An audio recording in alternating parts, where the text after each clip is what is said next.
आणि जरांगे पाटलांनी त्याच्यावर अभ्यास केला असेल किंवा त्यांना संपूर्ण माहिती त्या ठिकाणी त्यांनी जाणून घेतली आणि मराठ्यांना याच पद्धतीनं आरक्षण मिळालं पाहिजे ज्या पद्धतीनं त्यांनी सरकारकडे मांडली.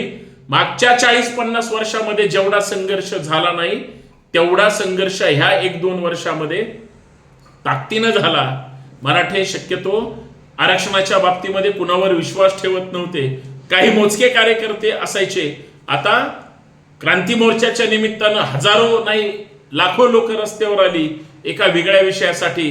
पण हे सगळे ज्यावेळेस आरक्षणाच्या आंदोलनात कन्वर्ट झाले आणि जरांगे पाटलांना बळ मिळालं, या मुद्द्याला सरकार दरबारी न्याय मिळाला म्हणलं तरी हरकत नाही.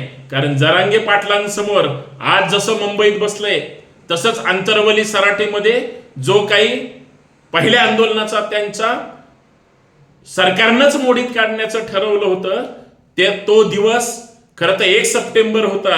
आणि ज्या पद्धतीचा वाद झाला होता मागच्या 1 वर्षापूर्वी, त्याच्यामुळे वातावरण ज्या पद्धतीचं गरम झालं. मनोज जरांगे एक सामान्य मराठा सेवक म्हणून अचानक नेता झाला, लोकांच्या हृदयात शिरला. कारण प्रामाणिकपणा, निस्वार्थीपणा, समाजाविषयी प्रेम, निष्ठा आणि शेतकरी कुटुंबातून आल्यामुळं लोकांनी त्यांच्यावर विश्वास ठेवला. आज अख्ख्या महाराष्ट्रालाच नाही तर दिल्लीचं तख्त सुद्धा सध्या त्यांच्या बाबतीत चर्चा करतंय. एवढी ताकद जर या आंदोलनामुळं जर वाढली असेल तर मग सरकार हे गांभीर्यानं का घेत नाही.